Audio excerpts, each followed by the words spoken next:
日期1月20號，天天讚美神禱告文。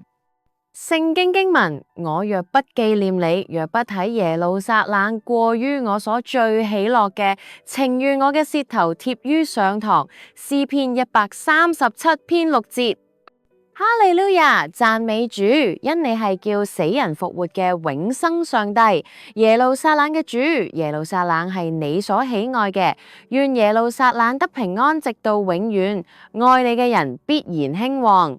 救贖我嘅主啊，倚靠你嘅人好似錫安山永不動搖，眾山點樣圍繞耶路撒冷，你都照樣圍繞佢哋，從今時直到永遠。願你從錫安賜福俾你嘅百姓。願我一生一世睇見耶路撒冷嘅好處。耶路撒冷啊，你要頌讚耶和華；錫安啊，你要讚美你嘅上帝。以色列嘅上帝係應當稱頌，直到永永遠遠嘅。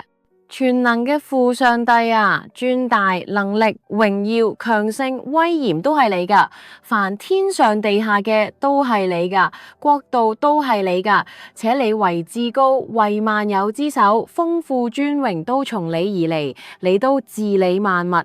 喺你手裏有大能大力，叫人尊大強盛都出於你。我嘅救贖主啊，而家我要稱謝你，讚美你榮耀之名，感謝主，奉主耶穌基督嘅名禱告，Amen。